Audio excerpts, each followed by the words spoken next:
जड़ पकड़ लेता है जी। और मजबूत हो जाता है कि वो जी। गिरता नहीं है, गिरता नहीं, भारी परिवर्तन करता है। यानी कि नमी हो या फिर ना भी हो 40% हमारा पहले ही निकल आया और हमें दवा की भी जरूरत पड़ी।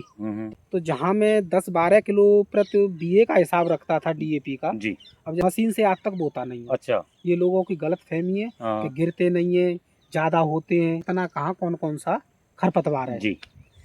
तो पहला पानी हम गेहूं में खरपतवार नहीं होने देते हैं। अच्छा, तो हमारा बवाल भी जोर करेगा ना गेहूं के साथ, खरपतवार बढ़ेगा उसके साथ। खरपतवार बढ़ेगा। बिल्कुल। तो जी। दवा उस पे पड़ने लायक नहीं है। जी।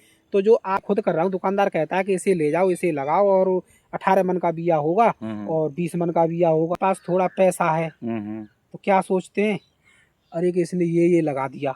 मैंने झूठे ही कोई वैसे ही कह दिया और इसकी स्प्रे कराते हैं कि डीएपी यूरिया का घोर कर लो, फलानी मजबूत है। जी। और ये आपके ऊपर डिपेंड करता है। ज्यादा बीज डालेंगे, ज्यादा पौधे उपजेंगे तो हमारी और करीब डाला है तो मैं जानता हूँ ये चिड़िया वगैरह कम से कम 10-15-20% ये भी हाँ, कुछ ना कुछ कमी कमी होते हैं कि हम अच्छी पैदावार लें। जी।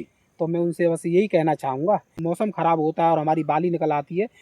नमस्कार किसान भाइयों, बहुत बहुत स्वागत है। आज हम आपको एक ऐसे किसान भाई की जानकारी साझा कराएंगे जो हमारे किसान भाई अपनी गेहूं फसल से एक बहुत अच्छी पैदावार लेते हैं।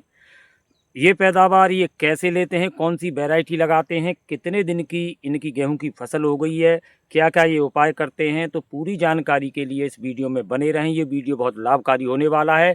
इस वीडियो के माध्यम से किसान भाई, इन जो किसान भाई हैं, इनके जो अनुभव है उसके माध्यम से अपनी गेहूं फसल से एक अच्छी पैदावार ले सकेंगे। तो चैनल को सब्सक्राइब जरूर कर लें। भैया बहुत बहुत स्वागत है आपका। सबसे पहले भैया आप अपना परिचय बताएं हमारे किसान भाइयों को। मेरा नाम मुनीश कुमार जी है साहब जी। गांव की बात करें, गांव मेरा नयावास पड़ता है। जिला भैया? जिला हाथरस। जिला हाथरस। तो आज हम जैसे आपकी गेहूं की जो फसल है ये देख रहे हैं। सबसे पहले तो ये बताएं, आपने इस बार 2025 में जी गेहूं की बुवाई कितने एकड़ में कर रखी? गेहूं की बुवाई मैंने करीब करीब कर रखी है 6 एकड़ में, 6-6.5 एकड़ में, लगभग 30 बीघा के 30 बीघा के आसपास। आसपास। अगर हम आपने जो गेहूं की बुवाई कर रखी है, अगर वैरायटियों की बात करें तो गेहूं की कौन कौन सी वैरायटी ले रखी है आपने? गेहूं की एक तो मैंने 502 ले रखी है 502 और एक 2967 2967 और एक 303 303, यानी कि 502, 2967 और 303 आपने अलग अलग खेतों में 3 तरह की वैरायटी ले रखी है गेहूं की। अच्छा, जैसे हमारे जो और किसान भाई हैं, जैसे आपके आसपास के जो किसान भाई हैं, उनसे हमारी बात हुई है। उन्होंने जैसे आपके बारे में जानकारी बताई है कि आप गेहूं से एक बहुत अच्छी पैदावार लेते हैं, तो हम आपके पास पहुंचे हैं। तो आज अगर हम बात करें, दिसंबर ख़त्म होने को है, 30-31 तारीख हो गई आज। तो आपकी जो फसल है इस समय तक गेहूं की, कितने दिन की फसल होगी? ये मेरे गेहूं की फसल 8-9 नवंबर के आसपास की है। 8-9 नवंबर के आसपास की है, यानी कि लगभग 50 दिन के आसपास की फसल हो गई है आपकी। तो अभी तक जैसे शुरुआत से बताएं कि अब तक आपने अपनी जो गेहूं की फसल है उसमें क्या क्या काम कर लिए हैं, और ये जो फसल है बहुत अच्छी दिखाई दे रही है। तो इस स्थिति तक आपने कितनी बार खाद का प्रयोग किया है, बुवाई के समय पे क्या डाला था, कैसे इसकी बुवाई की थी, सारी जानकारी बताएं हमारे किसान भाइयों को। ऐसा है, सबसे पहले तो मेरे सामने एक परिस्थिति फंसती है जी कि मेरा फसल चक्र नहीं हो पाता है। जी। करीब 15 वर्ष से जी। धान प्लस गेहूं, धान प्लस गेहूं, यानी कि 2 फसल लेते हैं आप, धान और गेहूं। अच्छा। और मैंने अब के तो थोड़ा वैरायटी का भी खेतों में इधर उधर कर ही दिया। हाँ, नहीं, फसल चक्र नहीं बदल रहा है तो ये आपने बहुत अच्छा किया है कि वैरायटियाँ बदल दी हैं। हाँ, ये भी एक तरह से एक फसल चक्र में ही शामिल हो जाएगा। करीब मैं 4-6-8 साल से 2967 जो गेहूं की किस्म है जी, उसे करता चला रहा हूँ। जी, उसमें हमें पूरा तो भूसा मिलता है जी, और पैदावार कितना भी साला गिर जाए, जी। कुछ हो जाए, वो गिरते गिरते भी 10-12 मन का भी आराम से, अगर गिर भी जाता है फिर भी पैदावार मिल हालांकि मैंने देखा है 2967 जो गेहूं है जी, वो नीचे इतनी जड़ पकड़ लेता है जी, और मजबूत हो जाता है कि वो गिरता नहीं है। गिरता नहीं है। मैंने पिछली साल इस नंबर में 303 लगाया था, 2 साल किया है जी, पिछली साल भी बिल्कुल सब गिर गया जी। और उससे पहले भी गिर गया। 2967 मेरा गिरा नहीं था। अच्छा, 2967 नहीं गिरा था, ये गिर गया था। ये गिरा हुआ भी मेरे 12-13 मन का बिया हुआ। अच्छा, गिर के भी फिर भी मैंने इसे फिर यूं ही किया। मैं जब गिर ही जाता है साला फिर भी इतना हो जाता है तो थोड़ी कटाई महंगी चली जाए, कोई बात नहीं। तो ये बताएं, जैसे आप बता रहे हैं गिरने के बाद में भी आप इतनी अच्छी पैदावार लेते हैं, तो शुरुआत से बताएं क्या क्या काम करते हैं आप? ऐसा है कि मैं इधर धान ही करता हूँ। जी धान में अगर मुझे बढ़िया नमी भी दिखे, जी फिर भी मैं उसकी बढ़िया जुताई करा के जी, मैं एक माह परिवर्त करता हूँ। यानी कि नमी हो या फिर न भी हो, न हो, हाँ, आपको पलेवा करना ही करना ही करना है। करना है। बिना पलेवा के आप कभी भी गेहूं की क्योंकि बुवाई नहीं करते हैं।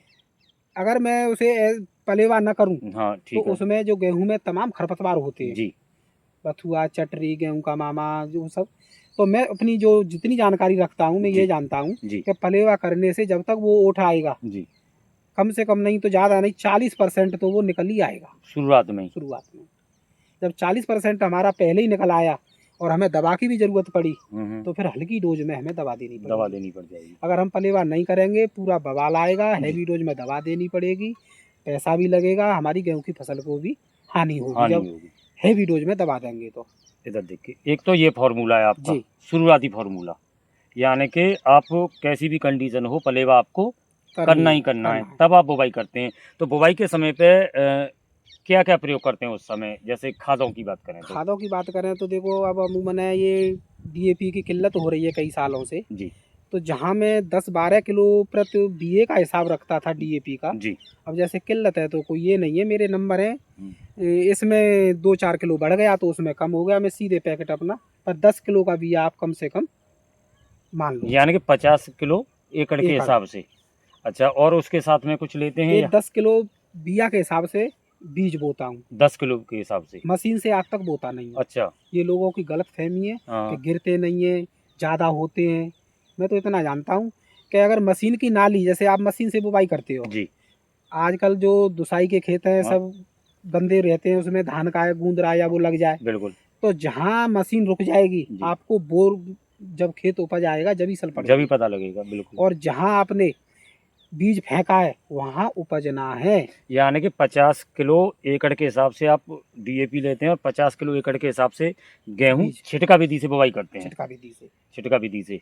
अच्छा, डीएपी हो गया, गेहूं की मात्रा आपने बता दी, फिर इसके साथ डीएपी के साथ और भी कुछ नहीं, लेते हैं? कुछ नहीं, केवल डीएपी? डीएपी बस, डीएपी और बीज बीज बस। मिला देते। अच्छा, उसके बाद में फिर क्या प्रक्रिया रहती है आपकी? उसके बाद में हम देखते हैं कि हमारे में कितना कहाँ कौन कौन सा खरपतवार है। जी तो करीब करीब मान लो आप, अमूमन 1 महीने के भीतर ही पहला पानी लगता है। हाँ तो हम अपना देखते हैं, मौसम का हिसाब देखते हैं। जी जैसे कभी कभी हो जाता है कि जैसे मानो हमारी धान की फसल लेट हो जाती है, जी, तो हमारे गेहूं का भी समय आगे बढ़ जाता है जब धान की फसल क्लियर नहीं बिल्कुल हुई है बिल्कुल तो। बिल्कुल। तो उस हिसाब से जैसे मौसम की कोई किल्लत रहती है और धान पिट नहीं पाते हैं या कोई वो रह जाता है, तो उस हिसाब से 10-15 दिन कभी आगे हो जाती है। जी, तो हम अपना हिसाब देख के हमारा कौन कौन सा वो है, हम फिर इसमें खरपतवारनाशी दवा का स्प्रे यानी कराते कि हैं। पहला पानी। हम गेहूं में खरपतवार नहीं होने देते हैं। अच्छा, खरपतवार नहीं हो, एक तो शुरुआत में आप पलेवा करते हैं तब खरपतवार खत्म हो जाते हैं, फिर खरपतवार जैसे ही निकल के आते हैं उसमें छिड़काव करा फिर देते हैं, छिड़काव करा, यानी कि खरपतवार बिल्कुल होने नहीं होने देते हैं। नहीं देते हैं। तो जैसे सिंचाई करते हैं यहाँ पहली, तो आपने बताया 20 से 25 महीने के। नहीं, कुछ जैसे हम किसी डॉक्टर से या कहीं दुकान से जहाँ से हम अपना बीज या दवा लाते हैं, जी तो वो लोग ये कहते हैं कि पहले आप खाद लगवा लो और जो आपको देना है जाइम, जिंक, जी ह्यूमिक एसिड जी वगैरह जो आप देते चले आ रहे हो, तो हम नहीं, उनकी बात पे इतना वो नहीं करते हैं जी, कि हमने जो पहली डोज लगाई तो हमारा बवाल भी जोर करेगा ना गेहूं के साथ, खरपतवार बढ़ेगा उसके साथ, खरपतवार बढ़ेगा। बिल्कुल तो फिर खरपतवार में अगर करंट बनेगा हम्म, तो हमें हैवी डोज में दवा देनी देनी पड़ेगी। पड़ेगी। और उधर जो लागत लग रही है, जैसे खाद लगा रहे हैं, उनको भी तो ग्रहण करेगा वो, क्यों नहीं करेगा? तो उसकी मात्रा। हल्की मात्रा देते हैं हम, हाँ, पानी लगाने से पहले हल्की मात्रा, हल्की मात्रा। और जब हमारा खेत जैसे पैर सहने लायक हो जाए, हाँ। उस हिसाब से हम अपना दवा का इंतजाम करके और अपना छिड़काव करा तो देते हैं। अगर जैसे मात्रा की बात करें, हल्की मात्रा बता रहे हैं, तो लगभग क्या किलो यूरिया माने पहली डोज में, पहली डोज में? पहली डोज में आप मान के चलें करीब करीब 5-6-7 किलो। 5 या 7 किलो, यानी कि लगभग 30-35 किलो, 25 से 35 किलो एकड़ के हिसाब से। उसका हमारा ये अपना एक अनुभव या अंदाज रहता है जी कि जो खरपतवार अभी छोटा है, जी दवा उस पर पड़ने लायक नहीं है, जी, तो जो 8-10-12 दिन का जो समय मिल जाता है, तो खाद और उससे वो थोड़ा समझ संभल जाता है, तो दवा लगाने में वो भी फिर दवा के अंटे में आ जाता है। अच्छा, और हमारी फसल में करंट बन जाता है उस बिल्कुल हल्की सी डोज से ही। बिल्कुल। तो पहला पानी हो गया, यूरिया हो गया, उसके बाद में फिर खरपतवार की दवा दवा लग गई। तो अब तक जैसे फसल बहुत अच्छी दिखाई दे रही है, जी। तो दूसरा पानी लग गया, दूसरा पानी लग गया। तो दूसरे पानी पर क्या हिसाब रहा है आपका? ऐसा है कि मैं प्रैक्टिकल करके चलता हूँ। जी। अब दुकानदार कहें या मैं खुद कर रहा हूँ, दुकानदार कहता है कि इसे ले जाओ, इसे लगाओ और 18 मन का बिया होगा और 20 मन का बिया होगा। अरे मैं तो जब मानता हूँ कि तू मुझे दवा दे, ठीक है, और मेरे पास मेरी ट्यूबवेल पे है, बिल्कुल। चौक बाद में अरे कि ये क्या हुआ, इसे ले जाओ, इस प्रोडक्ट को कुछ नहीं है, वो तो जो कंपनी बक देती है वो हमसे बक देते हैं। बिल्कुल। हम प्रैक्टिकल करते हैं, यहाँ हम अनुभव हो जानते रहा हैं, है। अनुभव हमें हो रहा है। बिल्कुल, बिल्कुल उन्हें सही। तो अपने पैसे से काम है। बिल्कुल, बिल्कुल। तो मैं इतना जानता हूँ कि मैं पहले अभी कई सालों से इसमें वो ह्यूमिक एसिड लेता हूँ। जी। यानी कि दूसरे दूसरे पानी पे, दूसरे पानी पे, दूसरी खाद के साथ में। धान के खेत हैं उस हिसाब से मैं जिंक सल्फर वगैरह जब जरूरत हो लास्ट में दिखता है तो हल्की डोज में लेता हूँ, जिंक विंक में नहीं देता हूँ। ह्यूमो का बहुत बढ़िया रिजल्ट है। तो ब्लैक गोल्ड ह्यूमिक की क्या मात्रा रखते हैं एकड़ ह्यूमिक के हिसाब से? एक अड़े अब ऐसा है कि अपना ही तो सारा खेत है, जी। एक जगह अपना घोल बनवाता हूँ, जी। तो किसी में थोड़ा 21, किसी में नहीं 19। घोल या स्प्रे कराते हैं फिर आप? नहीं स्प्रे नहीं नहीं, कराता हूँ। अच्छा, यूरिया में यूरिया में कोट जैसे करते हैं? हाँ पोट करते हैं, कोट करते हैं, तो मान लो 500 ग्राम एकड़ का, तो 500 कम से ग्राम कम एकड़ के हिसाब से कम से कम। बशर्ते है मिल जाए ब्लैक डायमंड बढ़िया कंपनी अच्छा, का बढ़िया कंपनी का। ओरिजिनल। नहीं तो किसान भाई भी जहाँ से भी खरीदें, जो अच्छी कंपनियाँ हैं, कोई भी कंपनी हो, अच्छी कंपनी हो, उसी का खरीदें। तो यूरिया की मात्रा क्या रखते हैं दूसरी डोज में? दूसरी डोज में वही 10-11 किलो को दिया। 10 किलो के लगभग 50 किलो के आसपास माने। हाँ हाँ। और 500 ग्राम की मात्रा हो गई ह्यूमिक एसिड की, और इसके साथ में? अब के मैंने 2 प्रैक्टिकल किया। जी। मैंने आज तक लोग कहते थे सागर का, जी। मैंने थोड़ा प्रैक्टिकल कर लूँ, गेहूँ भी वैसे हैं, हाँ, ये भी एक जैविक तो उत्पाद है। जैविक उत्पाद है। जी। तो मैंने अपना आधे में तो ह्यूमिक एसिड लगाई जी। और आधे में मैंने सागर का लगाई। जी। ह्यूमिक एसिड प्लस जैम जैम एक साइड में, एक साइड में, और दूसरे और में दूसरी साइड में सागर का और यूरिया। अच्छा। और जो कंडीशन है या जो रिजल्ट है वो आपके सामने है। नहीं, रिजल्ट तो सब में अच्छा दिखाई दे रहा है। तो मैं एक चीज़ और पूछूंगा आपसे, जो हमारे किसान भाई हैं अपनी गेहूं की फसल से जी ज़्यादा से ज़्यादा पैदावार कैसे ले सकें, उसके लिए फसल में क्या होना चाहिए, क्या करना चाहिए? देखो ये किसान की एक भेड़ चाल है। जी। अब मेरे पास थोड़ा पैसा है तो क्या सोचते हैं, अरे कि इसने ये लगा दिया, मैंने झूठे ही कोई वैसे ही कह दिया खड़े कि मैंने इसमें ये दिया है और इसमें ये डीएपी दिया है ऊपर से और ये दिया है। हालांकि देखो गेहूं की पैदावार के लिए सबसे पहले होता है खेत में करंट, बिल्कुल सही बात। और पानी का भराव। जी। मेरे खेत चौकस हैं जी। खड़े होके पानी नहीं लगाता हूँ मैं, केवल मुझे अंदाज रहता है कि मेरा खेत टाइम देखता हूँ जी। हो गया होगा और मैं देखने जाता हूँ। तो पहली बात तो ये है कि हर एक फसल गेहूं ही क्या खेत में दम होना चाहिए। बिल्कुल। और दम जब होगा खेत बिल्कुल चौकस होगा, पानी का भराव बराबर होगा जी। और कम से कम 2 बार, तीसरी बार की यूरिया की जरूरत नहीं पड़ती है। अच्छा, केवल आप 2 बार यूरिया लगाते हैं? लोग अब मना कर रहे हैं आप यूरिया मत देना, आपके गेहूं गिर जाएंगे ये है। पर मैं देखता हूँ अभी मौसम क्या बोलता है, अगर क्या है 10-15 दिन में तीसरी सिंचाई पे अगर मुझे जरूरत पड़ेगी तो थोड़ा बहुत ना मात्र हूँ यूरिया लूंगा, नहीं मैं यूरिया कुछ नहीं लूंगा। अच्छा, केवल 2 बार यूरिया? 2 बार यूरिया। अच्छा, जैसे तो इसमें पैदावार तीसरी बार भी मैं उस हिसाब से अपना मूड बनाऊंगा। जैसे पहली बार मैंने वो 4-5-6 किलो का बिया लाया ना, तो मेरी 2 डोज लगे तो वो 2 पूरी तो हो जाए 2 डोज। अच्छा, यानी कि जो शुरुआत में कम था उसकी पूर्ति के लिए अगर जरूरत हुई तो। खरपतवार न होता मेरे में और मैं शुरुआत में ही पहली डोज 10 किलो का बिया दे देता तो फिर मैं दोबारा नहीं देता। दोबारा नहीं। मैं आपसे एक चीज़ और पूछना चाहता हूँ, जैसे असली राज क्या है, पैदावार गेहूं की कैसे बढ़ाई जा सकती है? देखो इसमें कई कारण होते हैं, किसान की अपनी अपनी सोच होती है। जी। जैसे वो बीज लेने जाते हैं जी। तो दुकानदार या कंपनी वाले के जैसे कहते हैं वो श्री राम का है जी। कुछ नहीं है, आपकी ज़मीन मजबूत है जी। और ये आपके ऊपर डिपेंड करता है। अब बहुत किसान देखे हमने मशीन से बुवाई करेंगे और 15-15, 16-16 किलो का बिया डबल बह देते हैं। यानी कि 15-16 किलो का बिया डबल बहते हैं खेत को, यानी कि 75-80 किलो एकड़ के हिसाब से। अच्छा, उसे डबल बुवाई कर देते हैं। अच्छा, डबल यानी कि एक तरह एक ऐसे और फिर क्रॉस में। तो उससे क्या फायदा होगा? उनकी सोच है अपनी। अच्छा। कि जब ज्यादा बीज डालेंगे, ज्यादा पौधे उपजेंगे तो हमारी पैदावार भी ज्यादा बढ़ेगी। ये सब कुछ नहीं है, मैं तो इसे मानता नहीं हूँ। अच्छा। मैं ये जानता हूँ कि बढ़िया क्वालिटी का आपको अगर बीज मिलता है और आपके खेत में करंट है तो वो विद करता हुआ सीधा चला जाएगा।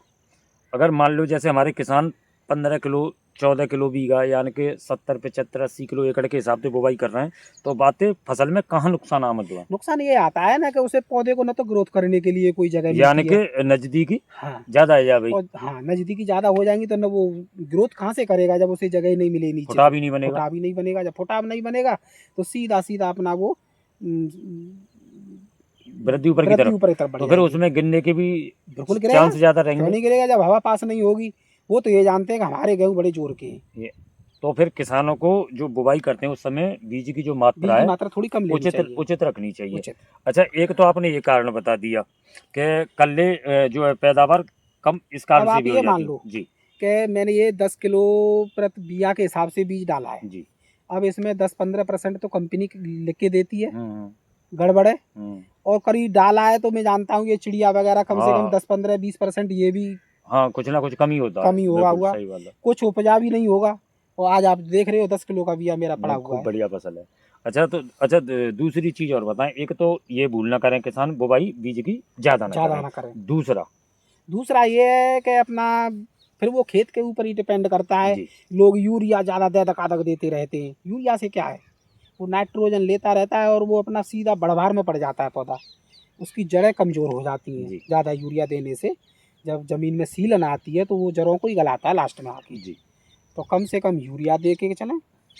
और जो मैं तो अपना मानता हूँ 2-4-6 साल से मैं ह्यूमिक एसिड वगैरह ये ब्लैक गोल्ड वगैरह ये यूज करा। कम से कम 2 पानी तक आप इसे लेते ही रहें। जी जैसे आप पहला पानी दें, खाद में मिलाएं, और दूसरा पानी भी दें आप, तो लगातार 2 पानी पर तो ह्यूमिक एसिड वगैरह, और फिर आपकी पॉकेट के ऊपर जो दोगे कुछ न कुछ अपना असर तो दिखाएगा। दिखाएगा ही, बिल्कुल सही बात है। हाँ, एक तो आपने ये बता दिया है कि गेहूं का जो बीज है बुवाई के समय किसान भाई कम रखें। दूसरी और जानकारी बताएं कि जो फसल है उससे गेहूं की से किसान ज़्यादा से ज़्यादा पैदावार ले सके। दूसरा तो यही है, जैसे मान के चलो कि मेरा तो ये समतल ज़मीन है, जी और जिनके भाई के पास ढालू ज़मीन होती हैं, खेत हल्के होते जी हैं, और जो ज़्यादा लाग भी नहीं लगा सकते हैं और वो चाहते हैं कि हम अच्छी पैदावार लें, जी तो मैं उनसे बस यही कहना चाहूँगा कि 2 डोज तक, जैसे आपको 2-3 बार यूरिया देना है, जी तो 10 किलो के भीतर ही तो यूरिया रखें। जी।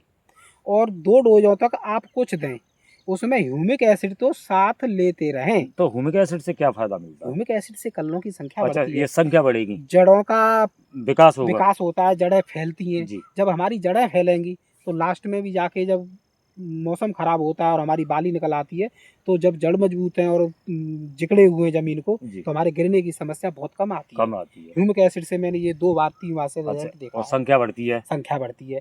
और जब जब भी हल्का है ज़्यादा आपकी ज़मीन या आपकी फसल हल्की दिख रही है, जी तो 33% जिंक ले लें। 33%। 33%, उसमें थोड़ा सल्फर ले लें, अच्छा, हल्की मात्रा रख लें चाहे। सल्फर ले ले।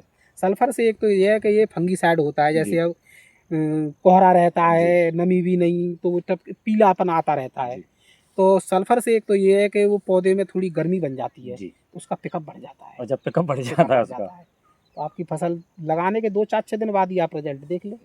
तो इन इन चीज़ों का प्रयोग करके जो कल्ले हैं कल्ले उनकी हैं संख्या बढ़ाई जा सकती है। ऑटोमेटिक भाई कल्ले ऑटोमेटिक ज़्यादा निकलेंगे तो निश्चित है बालियाँ निश्चित ज़्यादा बालियाँ निकलेंगी, ज़्यादा निकलेंगी, पैदावार बढ़ेगी बढ़ेगी। बढ़ेगी। हाँ अच्छा, अभी तक जैसे गेहूं का जो आप फसल कर रहे हैं, जी। गेहूं से पैदावार की क्या स्थिति रहती देखो है मैं आपकी? अपनी बात जैसे अभी बताऊं, आपने शुरुआत में बताया जैसे फसल गिर जाती है, जैसे फसल हमारी गिरती नहीं है, बढ़िया सुरक्षित आती है, तो क्या पैदावार देखो रहती है? मैं अपना बताऊं, लगभग मैं जानता हूं कि अपनी पंचायत में जी मेरी बराबर आज की डेट में गेहूं कोई करता ही नहीं होगा, इतना मैं करता हूं अच्छा, हाँ, क्षेत्रफल में। क्षेत्रफल में। अच्छा, और पैदावार की बात और करें तो? पैदावार की बात करें तो देखो वो वैरायटी के ऊपर भी है। हम्म, 303 मैंने पिछली साल जी बिल्कुल गिर गया था, एक भी पेड़ काटने वाले भी उसे, जो मजदूर लोग हैं हम्म, काटने को भी तैयार नहीं हुए थे। जी। तो वो मैंने अपनी कटवाई थी, तो उसमें 13 साढ़े 12 13 साढ़े 12 13 14 कुंटल मन का बिया मन का एवरेज आया था 303 में। यानी कि 70 मन का 70 मन का एकड़। एकड़। तो अगर जैसे फसल खड़ी रहती है तो उस स्थिति में क्या उस माने? स्थिति में तो 15-16 है। 15। और गिरने पे तो आप जानते हो नुकसान ही नुकसान नुकसान हो है गया। किसानों। 15 का मतलब हो गया ये आपका 6 कुंटल का, 6 कुंटल का यानी कि 30 कुंटल गिरने पे आप एकड़। जानते हो भूसे में भी अंतर आता है, हाँ, समझ रहे हो। तो ये है। तो 30 कुंटल एकड़ की पैदावार ले लेते हैं। ले लेते हैं आप। तो मेरे लोग साथ पानी की ज्यादा वो करते हैं, एक तो तय तक पानी पानी, अरे उस जमीन को थोड़ा टाइट तो टाइट होने दो टाइट होने दो जी। क्योंकि जब ये कोहरा है और ऐसा जो 1.5 महीना तो ऐसा ही रहता है ना, तो वो नमी तो उसमें वैसे ही रहती है। अब जैसे हमें ऐसा लगेगा हमारा पानी 20 दिन का करीब हो गया, कोई बात नहीं है, इस मौसम में तो 4-8 दिन और खिंच जाते हैं। कोई बात नहीं। उस गर्मी वाले मौसम में तो 1-2 दिन भी फसल को आंस जाता है, लेकिन ये 4-8 दिन भी झेल जाती है। तो टाइट करके ही पानी दें, और पानी ये नहीं है कि 6 देंगे या जब हमारी फसल मांगे उसी हिसाब से दें। ये नहीं है कि हमारे 4 पाई हैं और अब ये क्या है, अब 2 पाई और लगने, कुछ नहीं है। जमीन को टाइट होते होते पानी देते चलें, और यूरिया की मात्रा हल्की रखें, तो उससे एक पैदावार अच्छी ग्रोथ मिल जाएगी। तो किसान भाइयों, ये जो हमारे साथ अनुभवी किसान भाई हैं, इन्होंने बहुत अच्छी जानकारी साझा की है, फसल से बहुत अच्छी पैदावार लेते हैं, और उम्मीद करेंगे कि आप भी इस वीडियो के माध्यम से जो जानकारी है उसके माध्यम से अपनी फसल से एक अच्छी पैदावार ले सकेंगे। भैया, आपने जो समय दिया है, आपने एक बहुत अच्छी जानकारी दी है, उसके लिए बहुत बहुत धन्यवाद।